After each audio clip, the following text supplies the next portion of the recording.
என் பையன் வந்து சின்னதா இருக்கும்போதே வந்து கேட்டேன். இந்த மாதிரி ப்ளே குரூப்ல சேர்த்தணும்னு சொல்லிட்டு எனக்கு அப்போ கொஞ்சம் பயமா இருந்துச்சு. என்னடா அது சின்ன ஸ்கூலா இருக்கே, இது மாதிரி எப்படி ட்ரீட் பண்ணுவாங்க? குழந்தைங்க நல்லா பார்த்துப்பாங்களா? அப்படின்ற மாதிரியெல்லாம் நிறைய கொஷின்ஸ் இருந்துச்சு. பட் சார் மேலேயும் எனக்கு மேம் மேலேயும் நல்ல கான்ஃபிடென்ஸ் இருந்துச்சு. ஸோ அதனால் வந்துட்டு நாங்கள் கொண்டு வந்து அவனை ப்ரீகேஜிலே விட்டுட்டோம். அப்போ வந்து ரொம்ப பயப்படுவான், எல்லாத்துக்குமே ரொம்ப பயம் இருக்கும் அவனுக்கு. பட் ஆஃப்டர் தட் ரொம்ப போல்டாக பேசுகிறதாகட்டும், எல்லாத்துக்கிட்டேயும் போய் நல்லா அப்ரோச் பண்ணுறதாகட்டும், அவனோட வே ஆஃப் பிஹேவிங்கே மாறுச்சு எல்லா விஷயத்துலேயும். அது நிறைய டிசிப்ளின்ஸ் அவனுக்குள்ளே வந்ததை நாங்கள் வந்து ஃபீல் பண்ணோம். அதே மாதிரி அப்பார்ட் ஃப்ரம் ஸ்டடீஸ் நிறையா எக்ஸ்ட்ரா கரிக்குலர் விஷயத்துலேயும் வந்து நல்லா இதுவாக இருந்தோம். நான் ஸ்பெஷலாக தேங்க் பண்ணோம் அப்படின்னா வந்து டீச்சர்ஸ், அதுக்கப்புறம் கரஸ்பாண்டன்ட் சாரும் மேமும் தான். பிகாஸ் அவங்க இல்லைன்னா வந்து குழந்தைங்க வந்து இவ்வளோ அளவுக்கு நல்லா க்ரூம் ஆக முடியாது. அதனால நம்ம எல்லாருமே டீச்சர்ஸ்க்கு ஒரு ஸ்டாண்டிங் அவேஷன் கொடுத்துடலாமா? ஒரு கிளாப்.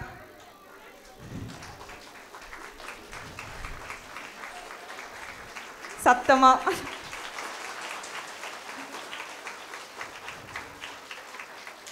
ஓகே. ஸோ அதுதான் உங்கள் குழந்தைங்களுக்கு வந்து உங்கள் குழந்தைங்களோட டேலண்ட்ஸை வந்து அவங்க நிறையா இடத்துல வெளியே கொண்டு வருவாங்க. ஸ்போர்ட்ஸ் டே, அதே மாதிரி இந்த நிறையா டேஸ் கொண்டாடுவாங்க, பிங்க் டே அந்த மாதிரிலாம் போது அவங்களுக்கு ஆக்சுவலி எனக்கு ஒரு ஆச்சரியமாக ஒரு விஷயம் இருந்துச்சு. இந்த டைமு பிங்க் டே செலிப்ரேட் பண்ணியிருந்தாங்க. அவன் வந்து அம்மா இந்த பேர்டு வரையலாம்னு சொன்னால் எனக்கு அப்படி ஒரு பேர்டு இருக்குங்கிறதே தெரியாது ஆக்சுவலி.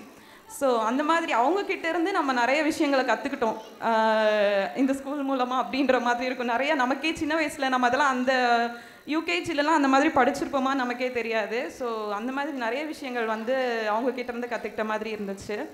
நிறைய விஷயங்கள் அவங்க என்ன பண்ணாங்க அப்படின்னா இனிஷியேட் பண்ணாங்க. இப்போது வந்து ஒரு குழந்தைங்களுக்கு வந்து ஒரு ஸ்நாக்ஸ் கொடுக்கறது கூட அந்த ஜங்க் ஃபுட்ஸ் கொடுக்கக்கூடாது, அந்த மாதிரி இதெல்லாமல் பேரண்ட்ஸை கூப்பிட்டு வச்சு ஒரு இந்த மாதிரி ஸ்நாக்ஸ் தான் கொடுக்கணும், குழந்தைங்களுக்கு ஹெல்த்தியாக தான் கொடுக்கணும். இது வந்து ஒரு ஸ்கூல் பண்ணணும் அப்படிங்கிற ஒரு இது கிடையாது, பேரண்ட்ஸ்க்கு ஒரு அவேர்னஸ் கொடுக்கணும் அப்படிங்கிறத வந்து அவங்க நிறைய விஷயங்கள் அந்த மாதிரி இனிஷியேட் பண்ணாங்க ஸ்கூலில். ஸோ அதெல்லாமே வந்து ரொம்ப பாராட்டக்கூடியதுன்னு நான் நினைக்கிறேன். மிச்ச ஸ்கூல்ஸை கம்பேர் பண்ணும்போது ஒரு ப்ரீ ஸ்கூல் வந்து இந்த அளவுக்கு எடுத்துகிட்டு வந்திருக்காங்க அப்படிங்கிறதே வந்து ரொம்ப ஒரு பெரிய விஷயம்தான்.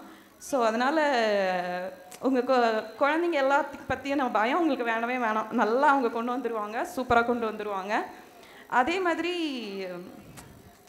அதாவது அவங்களுக்குள்ளே இருக்கிற நிறைய டேலண்ட்ஸை வந்து அவங்க வெளியே கொண்டு வருவாங்க. ஸோ எல்லாமே சூப்பராக பண்ணுறீங்க சார்.